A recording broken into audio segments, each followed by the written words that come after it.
퇴직금 50억, 현실에선 존재하지 않았습니다. 우리 당 진선미 의원이 국세청으로부터 제출받은 2021년 귀속 퇴직소득 첨부니 자료에 따르면 전체 퇴직자의 1인당 평균 퇴직금은 1,501만 955원 수준이었고 상위 1% 구간 퇴직소득자는 1인당 4억 744만 원이었습니다. 평범한 직장인이 퇴직금 50억 원을 받는 꿈 같은 일은 말 그대로 꿈이었습니다. 그런데 딱 한 명, 곽상도 전 의원의 아들은 50억 퇴직금의 꿈을 이루어냈습니다. 스스로 이룬 것이 아니라 검사 출신 곽상도 의원을 기필코 봐주겠다는 검찰의 집념과 의지로 만들어낸 그야말로 기적입니다. 분노한 민심에 화들짝 놀란 검찰이 뒤늦게 항소니 수사팀 보강이니 하며 뒷북을 치지만 이미 국민은 검찰 수사에 대한 기대를 완전히 접었습니다. 결국 특검밖에 없습니다. 대장동 특검으로 진실을 밝히고 공정과 정의와 상식을 바로 세워야 합니다.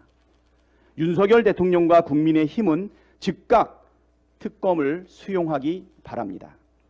끝내 특검을 반대한다면 국민의 엄중한 심판에 직면할 것입니다. 검사 출신 국민의힘 정미경 최고위원 후보가 며칠 전 방송에서 윤석열 대통령의 당무 개입에 대해 황당한 주장을 했습니다. 과거 민주당 전당대회에 현역 수원시장이 최고위원 선거에 출마해 당선되었으니 윤석열 대통령의 당무 개입은 문제가 없다는 겁니다. 이 말을 한 정미경 후보가 법을 잘 아는 검사 출신이라는 게 믿기지 않는 황당한 주장입니다. 그야말로 아무 말 대잔치입니다. 단체장은 정무직 공무원입니다. 정무직 공무원은 정치에 참여할 수 있으므로 정당 내 당직 선거에 출마할 수 있고 당선되면 겸직할 수 있습니다. 윤석열 대통령도 정무직 공무원이기 때문에 정치적 발언을 할 수가 있습니다. 그러나 정당법에 따라 자신이 출마하지 않은 당대표 선거에 개입하면 안 됩니다. 정당법 49조, 50조, 51조의 규정들은 누구라도 선거에 개입하면 안 되고 철저하게 중립을 지켜야 한다는 것입니다. 다시 말해 대통령이 출마하는 것은 합법이지만 출마하지 않은 대통령이 경선에 관여하는 것은 명백한 위법입니다. 대통령실 공무원을 동원해서 특정 후보를 겁박하거나 압력을 행사하는 건 역시 위법입니다. 검사 출신 대통령을 옹호하느라 검사 출신 후보가 아무 말 대잔치를 하는 건지 모르겠지만 검사 출신에 대한 신뢰를 팍팍 떨어뜨리고 있다는 건 분명합니다.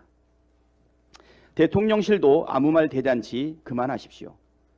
대통령실이 어제 김건희 여사의 도이치모터스 주가 조작 연루 의혹에 대해 계좌가 활용됐다고 해서 주가 조작에 가담한 것으로 볼 수 없다는 회개한 주장을 했습니다. 대통령실에 묻습니다. 그렇다면 보이시피싱 일당에 통장을 빌려줘도 아무 문제가 없다는 것입니까? 김건희 여사 방탄을 위한 대통령실의 아무 말 대잔치가 애처롭습니다. 이렇게 궤변을 늘어놓는다고 김건희 여사의 주가 조작 혐의가 사라지지도 공소시효가 없어지지도 않습니다.